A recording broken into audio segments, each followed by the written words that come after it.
뼈와 근육 이름을 외운다고 그림을 잘 그리는 건 아니거든요. 나는 이건 별로 그다지 중요하다고 생각하지 않아요. 정작 중요한 건 뭐냐면 그 움직임을 만들어내는 그 원리, 그 동기, 이런 것들이 뭐냐면 바로 연출이에요. 연출.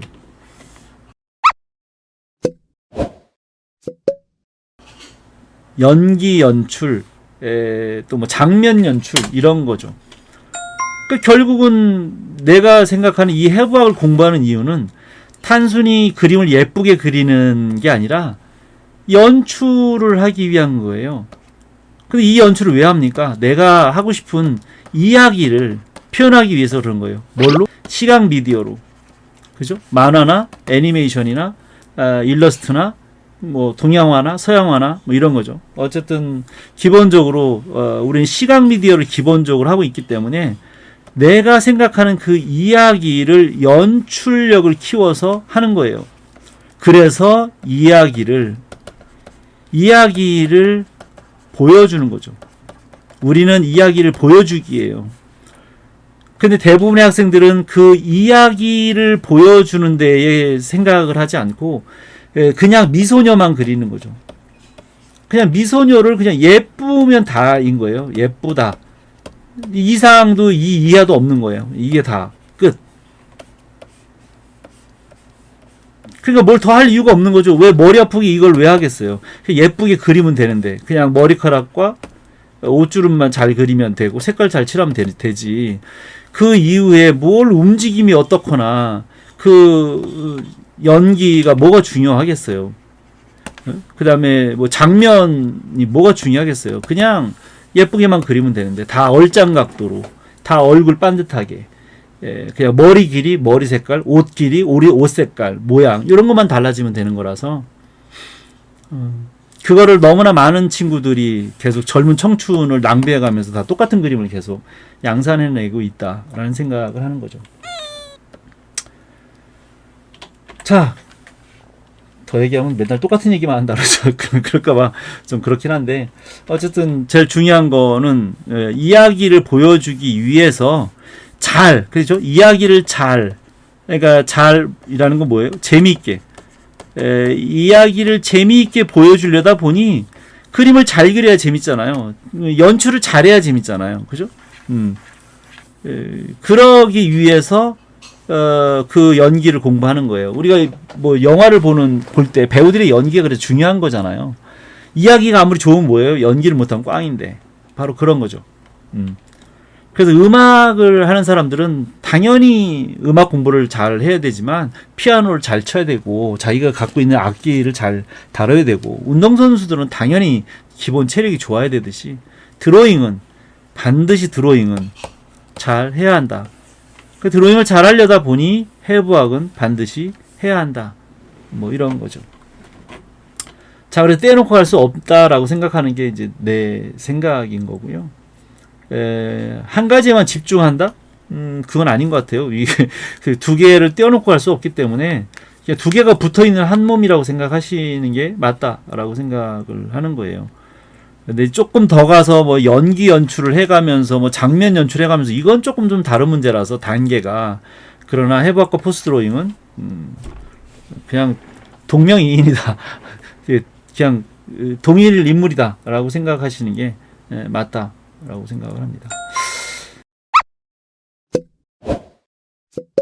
지연님은 색에 대해서 배우고 싶어요. 색 어렵죠. 색도 그냥 또 내가 뭐 알려줄 수 있는 상황은 아닌 것 같고요. 이 색도 가만히 보면 우리가 공부를 좀 하겠다라고 하면 색채 뭐든지 학자가 다 대부분 다 붙어요. 예. 론자가 붙거나 학자가 붙거나 다 그렇죠. 그래서 이 색에 대해서 공부하려니 색채학을 열어보면 온통 다 숫자가 나옵니다.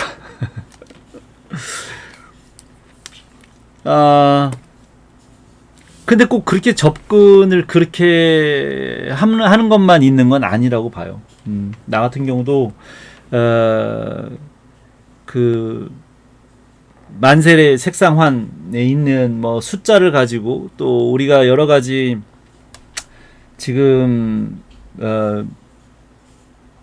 미디어를 본다고 하면 뭐 기본적으로 여기도 보면 이미지 여기는 그게 없나요? 포토샵이 아니라서 우리가 뭐 이제 출판을 한다 라고 하면 뭐 CMYK 라고 되어 있고 영상을 출판 매체냐 영상 매체냐에 따라서 영상으로 만들려면 이제 RGB 뭐 이렇게 하잖아요, 그죠?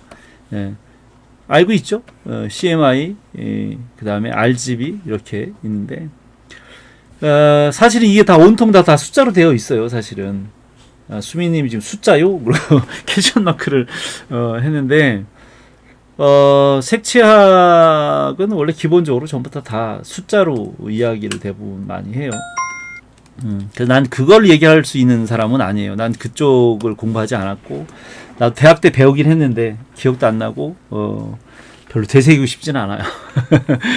근데 나는 색채학에 대한 공부를 할 때 언어적으로 난 접근을 해서 공부를 한 편이에요. 여러분들도 아마 색채 언어, 그죠?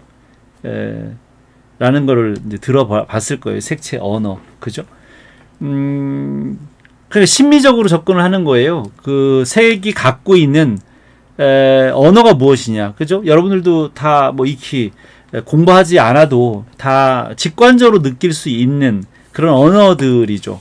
그러니까 뭐 노란색에서 느껴지는, 또 빨간색에서 느껴지는, 파란색에서 느껴지는 그런 언어적인 게 다 다르잖아요. 그래서 뭐 난색과 한색, 여러 가지 또 이제 그 색이 가지고 있는 뭐 보색 대비라든지 뭐 여러 가지 색채 이론들이 장황하게 있어요. 아주 복잡한 것들이 많이 있죠. 그다음에 뭐 착시에 대한 것도 있고요. 원근에 대한 것도 있고 무지 복잡해요. 이 색채가 단순히 그냥 색깔이라고만 되어 이해가 되지 않고요. 그 색으로 인해서 공간도 달라지고 구도도 달라지고 언어도 달라지고 어떤 그 느낌 이런 것들이 다 달라져요. 그러니까 사실은 형태보다 그 벡터라고 하는 그 벡터라고 하는 것도 사실은 이게 힘이라고, 지향성 힘이라는 건데, 지향성 힘. 그래서 이 벡터가요, 사실은 형태보다 이 컬러가 훨씬 더 강해요. 그 힘이 더 강하다는 거예요. 그러니까 선으로 그리는 어떤 그 형태 이런 거보다 실질적으로 컬러가 훨씬 더 우리의 마음을 많이 움직인다는 거예요. 영향력이 더 크다는 거죠. 그건 여러분들이 뭐 익히 뭐 상식적으로도 알 거라고 생각을 해요. 우리가 영화를 보거나 애니메이션을 보거나 뭘 봐도 색이 먼저 들어오지 선이 먼저 들어오거나 형태가 먼저 들어오지 않거든요. 네. 선이 아니라 면으로서의 색이 먼저 들어오죠. 선으로서의 형태가 아니고 면으로서의 이 색깔이 더 먼저 다가와요. 바로 그게 힘이라는 거예요. 훨씬 더 강력한 힘을 가지고 있죠. 이런 것들을, 이 색채 언어를, 색채학을, 이걸 이제 공학적으로 배우는 분들이 있다는 거예요. 공학. 그래서 예를 들어서 뭐 안류를 만들어내거나 페인트, 그죠? 건물에다가 칠을 하는 페인트라든지 자동차에 도색을 하는 거라든지 어떤 물건을 만들어낼 때도 물건마다 다 그 컬러가 있잖아요. 그러니까 뭐 면도기가 됐든 드라이어가 됐든 냉장고가 됐든 뭐가 됐든 다 그 제품을 찍어내려면 그 제품의 모든 것들이 다 색이 있잖아요. 그죠? 그 단순히 형태만 있는 게 아니에요. 다 색이 있죠. 자동차 같은 경우도 예를 들어서 아니 형태는 똑같잖아요. 그죠? 나오는 형태의 자동차는 똑같은데 그 안에 색깔이 여러 가지 버전으로 나오잖아요. 그죠? 그 색깔 때문에 그 차를 사고 안 사고 또 형태 때문에 사고 안 사고 뭐 이런 게 많이 있지만 가장 제일 먼저 눈에 들어오는 건 색이에요. 색. 어떤 제품을 고를 때, 여러분들 옷 고를 때도 마찬가지 아니에요? 옷의 어떤 형태를 먼저 보시나요? 색깔이나 거의 무늬를 먼저 보지 않나요? 그러니까 나는 우리가 살아가는 거하고 별반 다르지 않다고 생각하는 거예요. 옷을 고르거나 자동차를 사거나 우리가 음식을 먹을 때도 마찬가지예요. 그죠? 음식도 색깔이 안 이뻐봐 먹을 수가 없어요. 예. 그래서 음식에 파란색 같은 거는 안 쓰잖아요. 이렇게 만약 음식이 다 파란색으로 돼 있다 그러면 먹겠어요? 못 먹지. 색이 그만큼 중요해요. 사람한테 끼치는 그 영향이라는 게. 그래서 그 컬러 테라피 뭐 이런 것도 있잖아요. 색채 심리 치료 뭐 이런 거 있지 않나요? 뭐 쉽게 얘기하면 그 색으로 그렇게 심리 치료를 하는 건 있지만 뭐 형태를 가지고 심리 치료하는 건 없잖아. 그만큼 색이 가지고 있는 영향력이 크다. 그래서 그 색채 언어를 공부를 해서 우리는 그림을 그리는 사람이라서 나는 뭐 제품을 만드는 사람이 아니기 때문에 우리는 이제 그림을 그리는 사람이라서 이야기를 전달하는 용도로 쓰는 거잖아요. 우리 제품을 만드는 용도가 아니라서. 그래서 나는 이제 공학적인 접근보다는 이렇게 그 미학적인 접근을 해서 언어를 주로 공부를 한 거죠.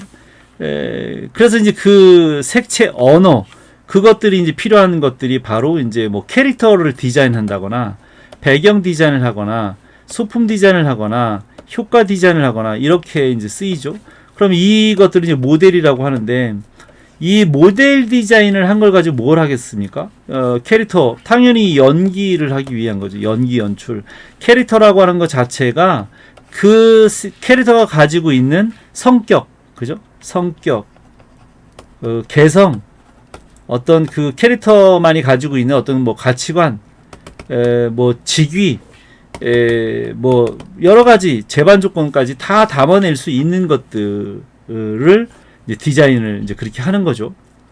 그다음에 이런 것들은 이제 또 뭐 장면을 만들기 위해서 필요한 것들이잖아요. 그래서 결국은 이 캐릭터의 연기와 배경 소품 효과들의 어떤 이제 장면들 이런 것들을 어우러지게 하나를 만들어서 요 이야기를 하는 거예요. 그래서 우리는 그 숫자로 되어 있는 공학적으로 막 수치화되어 있는 것들을 가지고 어떤 제품을 찍어내는 공학적인 접근이 아니라 언어적으로 접근을 해서 이야기를 풀어갈 수 있는 그런 쪽이 더 바람직하지 않을까라고 생각을 해요. 그러나 어쨌든 공부를 하다 보면 다양하게 많은 것들을 배워야죠. 근데 색채학만 똑 떨어져서 이렇게 배울 수 있지 않다라는 얘기를 아까 하고 있는 거예요. 이 색채가 끼치는 영향들이 그 벡터, 그 힘이 적용되는 것들이 무지하게 많다라는 거예요. 그러니까 그걸 다 같이 배워야죠. 결국 그게 뭐예요? 이런 것들을 잘 연기를 하거나 장면을 만들거나 해서 이야기를 만드는 거, 그게 바로 연출력이라는 거죠. 그래서 나는 전문이 원래 연출 전문이에요. 그래서 주로 이제 대학에서 수업할 때는 계속 학생들한테 연출에 대한 이야기를 주로 많이 하죠. 그래서 연출을 또 공부하려면 기본적으로 이제 여러분들이 알고 있는 론이 들어가는 연출론 뭐 이런 거잖아요, 그죠? 근데 이 연출론이라고 하면 너무 그 미디어에 특화되어 있는 책들이 좀 많아서 그렇긴 한데 범용적으로 기본적으로 이 시각 미디어에서는 그 연출을 하기 위해서 기본적으로는 사실은 미학이 필요해요. 미학. 모든 것들은 다 그렇죠. 음악도, 체육도, 영화도, 애니메이션도 모든 것들이 다 미학을 바탕으로 하고 있고 그걸 다 공부를 다 해야 하는 거예요. 근데 이상하게 만화 애니메이션 쪽만 잘 안 하는 것 같아요. 근데 난 대학교 다닐 때도 미학을 배웠거든요. 왜냐면 이제 서양화, 동양화 조각을 하려면 제일 먼저 배우는 게 조형미학이에요. 조형미학. 미술사, 그죠? 미술사, 그리고 조형미학 이런 걸 당연히 배우죠.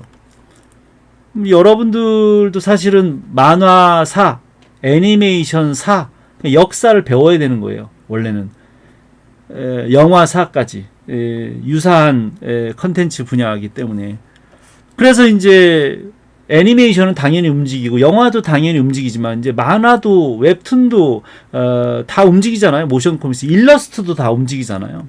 그러니까 지금 영상 시대예요. 영상을 빼놓고는 뭐 할 수 있는 방법이 없으니까 그래서 영상 미학을 같이 배워야 되는 거죠.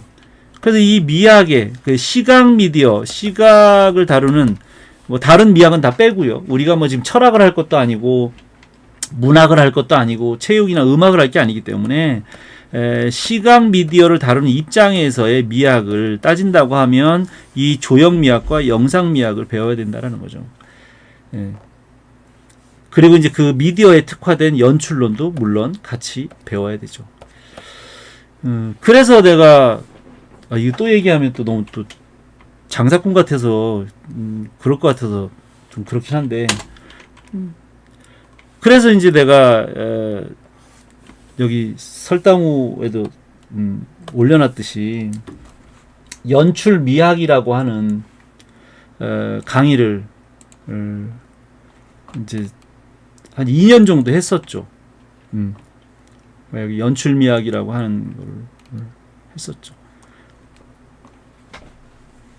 근데 정말 가장 배워야 되는 게 연출 미학이라고 생각을 하는데 만화 애니메이션 영상을 만들려면 머리카락과 옷주름만 그린다고 작품을 만들 수 있지 않기 때문에 연출을 알아야 되고 미학을 배워야 되는데 다만 여기 있는 책을 더 좋은 책이 별로 없어서 여기 있는 책을 그냥 기본으로 다른 만화 애니메이션의 내용을 더 포함해서 이야기를 하다 보니까 좀 강의 시간이 좀 길게 잡혀 있는 거예요.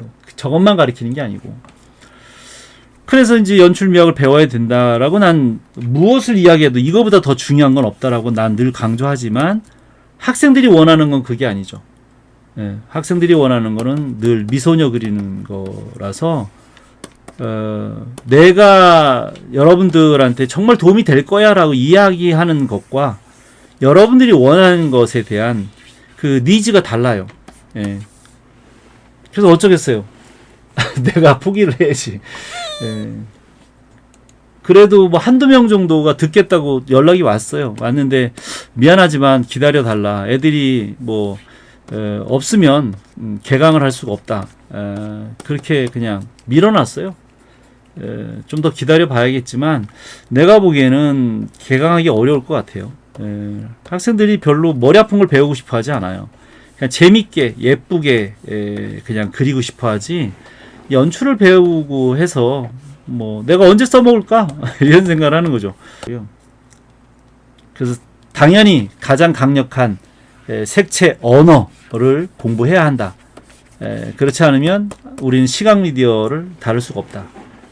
가장 기본적으로 가장 강력한 힘을 갖고 있는 색채는 배워야 된다. 다만 딱딱하게 공학적으로 색채학이라고 하면 어려우니까 그냥 재밌게 색에 대해서 배우는 방법을 찾는 것이 좋겠다. 책을 보면 머리 쥐날걸요 아마. 색채학 책 보면 뭐든지 그래요. 해부학 책도 들여다보면 머리 아파요. 얼마든지 재밌게 배울 수 있는 건데도 불구하고 너무 이제 학자가 붙은 것들은 다 골 아파요. 그래서 하기 싫은 거야. 그러니까 다 이게 미소녀 그리러 가는 거지. 머리 아프게 자꾸 학자 붙고 론자 붙고 뭐 이런 것들은 짜증나잖아. 그죠?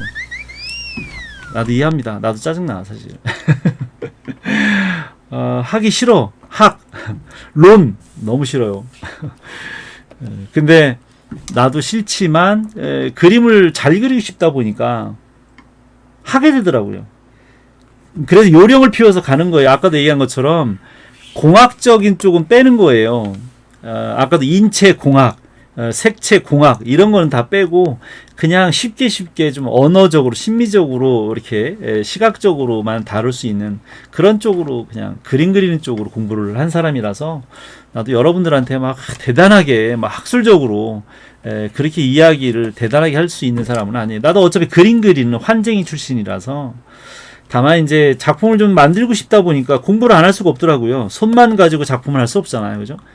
내가 뭐 머리카락 잘 그린다고 작품할 수 있는 게 아니기 때문에 그래서 이제 공부를 이제 오랫동안 하다 보니 그래서 대학도 한 4번 다니게 되고 대학도 대학에서 강의도 한 20년째 하고 이러다 보니 평생 어떻게 팔자가 공부를 하면 안 되는 팔자인데 평생 어떻게 하다 보니까 어쩔 수 없이 공부를 하게 됐어요. 그래서 주변 사람들이 나를 놀려요. 야, 넌 진짜 공부할 팔자가 아닌데 어쩌다 보니 평생 공부를 하냐. 이렇게. 지금도 프로그램 공부하느라고 죽을 맛이에요, 사실은. 내가 왜 이렇게 살아야 되는지 잘 모르겠어. 나 이렇게 살고 싶지 않은데. 아날로그 세대로 태어나가지고, 늙어가지고 지금 프로그램 공부하고 있고, 이게 참 아이러니한 거죠. 나처럼 살지 마세요. 그 다음에는 뭐 질문이 없나요? 이건 아까 내가 했던 얘기에 대한 추임새들이군요. 그림 그리는 게 어려워요. 뭐 지금 학기 말이라서 그런지 아무도 뭐 그림을 올린 사람은 없어서 아쉽긴 한데,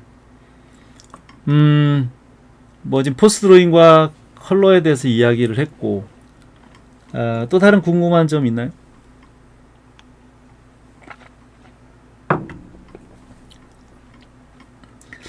아니면 저번 주에 얘기했듯이 저번 주에도 이러다가 시간을 다 다른 얘기를 하다가 이제 다 끝났는데, 기본적으로 그림 그리는 환경이라든지 자세를 좀 얘기를 좀 해볼까요?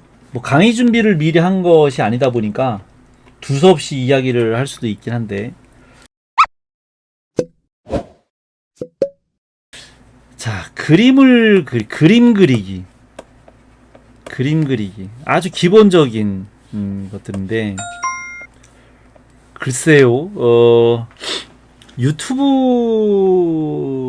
보면 뭐 그런 영상들이 꽤 있던데요. 뭐 처음에 뭐지, 연필 깎는 법 연필 깎는 법 이런 게 있고, 그 다음에 선 긋는 법 있고, 그 다음에 뭐라고 해야 되는지 모르겠는데, 그림을 준비할 때 재료에 대한 재료 고르는 법 뭐 이런 게 또 있고요. 하여간 등등등등 보면 이 법들이 무지하게 많아요. 유튜브에서 하여간 다 뒤보면 대부분의 제목들이 그림 잘 그리는 법, 머리 잘 그리는 법, 미소녀 잘 그리는 법, 뭐 치마 잘 그리는 법, 주름 잘 그리는 법, 뭐 다 이런 거들이라고요. 그래서 내가 농담 삼아서 늘 얘기하는, 다 법대생들인가 보다. 다 법대생들 같다라고 이야기를 하는데, 좀 너무 심해요. 법이 어디 있어요, 사실. 그냥 마치 뭐 몇 가지, 뭐 그림 잘 그리는 7가지, 뭐 그림 잘 존잘림 되는 10가지. 그러면 벌써 다 존잘림 다 됐지. 그지 않을까? 나는 법이 있다고 생각하지는 않고요. 그 최적의 방법, 근데 이것도 법은 법이라고 이해할 수 있을지 모르겠지만, 방법, 어떤 방식, 어떤 그런 시스템, 어떤 과정, 이런 것들을 아주 가장 최적의 방법을 찾아가는 거라고 봐요. 이런 것들을. 그러니까 나는 정해져 있는 건 없다고 생각하는 거고요. 너무 주관적이죠. 이 법이라고 자꾸 얘기하는 것들은 너무 주관적으로 자기만이 생각하는 건데, 너무 또 포괄적이잖아요. 그죠? 포괄적이고 너무 개념적이에요. 그거 아시나요? 그 사주를 보면 다 자기 얘기 같지 않아요? 다 자기한테 맞는. 너 어떻게 나를 이렇게 너무 잘 알지? 이렇게 생각을 한다 그래요. 그래서 EBS에서 언제 한번 그 실험을 했어요. 한 10명 정도 되는 것 같은데, 그 사람들에게 각자 자기한테 맞는 사주 풀이, 그 풀이를 한 그 A4 한 장 정도씩을 나눠줬어요. 각각 자기들의 뭐 이름과 뭐 이런 것들을 가지고 풀어서 한 거다. 그래서 사주풀이다라고 하면서 각각 나눠줬는데, 다 읽고 나서 다들 하는 얘기가 다 자기 얘기 같다. 너무 잘 맞는다. 거의 뭐 자기의 그 사주 팔자하고 너무도 잘 맞다라고 다 이야기를 하더라고요. 근데 아이러니하게 나중에 그거를 다 오픈해놓고 보니까 다 똑같은 거였어요. 내용이 다 똑같은 내용을 나눠줬는데 다 각자 다 자기한테 다 맞다고 생각을 하는 거. 아이러니하죠? 이게 정말 실험으로 나왔던 거예요. EBS 방송에서. 옛날에 EBS 실험 방송 같은 거 이렇게 하면 재밌더라고요. 예, 그런 심리라든지 사회적인 구조, 시스템 이런 것들을 이해할 수 있는 것을 정말 실험을 통해서 아주 통계적으로 증명을 해내는 그런 프로그램이 있어서 좀 자주 봤었어요, 예전에. 그러니까 결국은 누가 봐도 다 같은 얘기인데 개념적이고 포괄적이라는 건 뭐예요? 어디다 갖다 대놔도 다 똑같은 얘기예요. 다 알고 있는 얘기고 다 맞는 얘기예요. 근데 중간에 말도 안 되는 얘기를 하는 친구들이 몇 있더라는 거지. 근거 없이 자기 기분대로 하는 건지 자기만의 노하우로 얘기하는지 모르겠는데 그건 너무 주관적인 거는 좀 위험하다고 난 생각을 하는 이유가 뭐냐면 미술사 쪽으로 봐서 우리가 뭐 알타미라 동굴까지 안 가더라도 근대적으로 봐도 적어도 영화든 문학이든 만화든 애니메이션이든 100년이 넘은 기간 동안 100년이 넘는 동안 전 세계에서 정말 내놓으라고 하는 그 석학들, 내놓으라고 하는 그런 문학 문장가들, 발명가들, 예술가들, 영화 감독, 작가 무지하게 많잖아요, 그죠? 100년이 넘는 동안 전 세계에서 정말 뛰어나게 내놓으라고 하는 사람들이 다 경험을 해보니, 작품을 해보니, 그 사람들이 한 걸 다 분석을 해보니, 그렇더라 라고 만들어진 게 바로 그게 미학이거든요. 이게 근거 없이 그냥 추론을 한 게 아니에요. 100년이 넘도록 전 세계에서 내놓으라고 하는 천재들이 만든 것들을 다 분석을 해보니 그렇더라 라고 한 게 바로 연출론이라고요. 그래서 나는 이걸 공부를 해야 된다고 이야기를 한 건데 이거하고 전혀 관계없이 자기 뇌피셜로 얘기를 하는 친구들이 있더라는 거예요. 그 친구들이 그림을 얼마나 오래 그렸는지는 잘 모르겠지만 너무 근거 없는 이야기를 너무 많이 해서 내가 그걸 다 일일이 사료조사를 다 해가지고 밝히고 싶지만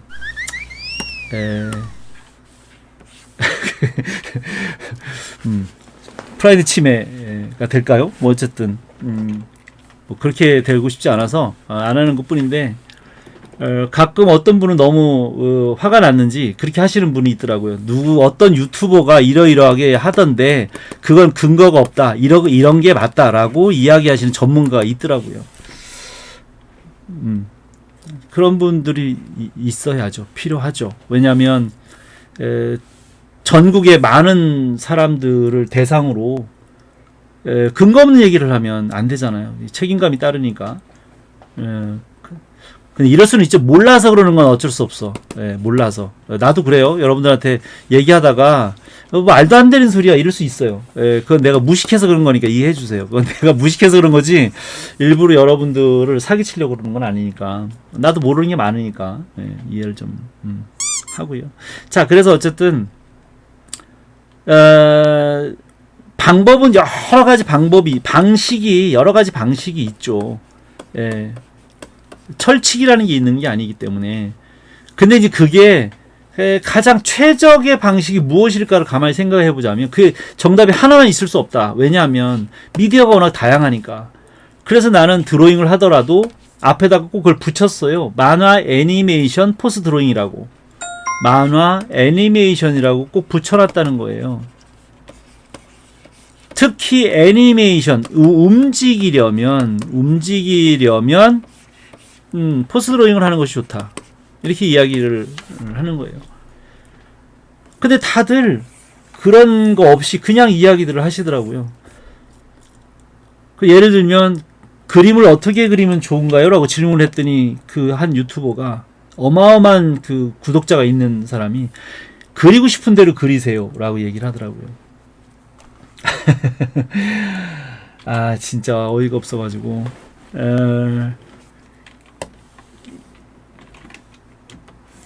진짜 이건 어이가 없는 거죠. 그리고 싶은 대로. 그리고 싶은 대로. 그 마음대로 하라는 거예요. 마음대로. 마음대로. 그죠? 단적으로 얘기하면 마음대로잖아. 마음대로 하라고, 그림은 마음대로 그리면 됩니다라고 얘기하면서 뭔 법이 이렇게 많냐고. 그 사람의 제목에 제일 많은 게 법자예요. 근데 마음대로 하래. 근데 그렇게 할 수 없어요. 우리는 마음대로 그릴 수 없다고. 만화나 애니메이션은요, 마음대로 하면 안 되지. 왜냐면 거기에 정해져 있는 캐릭터를 똑같이 그려야 되잖아요. 그죠? 캐릭터 자체를 똑같이 그려야 되고요. 그 애니메이션은 움직임까지도 똑같이 해야 돼요. 배트맨이 걷거나 뛰는 것은 배트맨처럼 걷거나 뛰어야 되는 거예요. 그죠? 배트맨이 스폰지밥처럼 걸어다니면 안 되잖아. 예. 그 마음대로 할 수가 없어요. 절대적으로 완벽하게 선 하나, 점 하나까지도 다 똑같이 해야 돼요. 그래서 저번 주에 그 영상에 올려놓은 거 있어요. 그죠? 여기 이거 모델 자료들을 다 여러분들한테 보여주면서 정말 머리털 개수까지 똑같이 따라해야 되는 거예요. 애니메이션은. 그죠? 방법을 다 대사를 하더라도 입 모양을 정확하게 다 맞춰줘야 되거든요.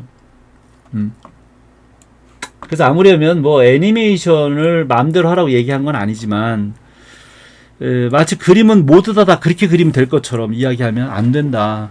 나는 동양화나 서양화나 조각, 만화, 애니메이션, 일러스트, 또 일본 스타일, 미국 스타일, 유럽 스타일 다 모든 것들에 다 따라서 작품에 따라서 나라에 따라서 스타일에 따라서 다 달라야 된다. 거기에 맞는 최적화된 방식이 접근 방법이 드로잉 방식이 있다라고 난 생각을 하는 거예요. 그러니까 전부 다 인정해줘야 된다라고 생각하는 거지. 뭐 하나만 가지고 하면 딱 될 것처럼 몇 가지, 막 7가지, 뭐 10가지, 3가지, 뭐 이런 식으로 이야기를 하는 것은 너무 좀 극단적이고 너무 주관적이지 않겠나. 그런 식으로 너무 호도를 하거나 어린 학생들이 막 그림을 지금 배워야 되는 학생들한테 너무 그렇게 어필을 하는 것은 바람직하지 않다라고 난 생각을 합니다.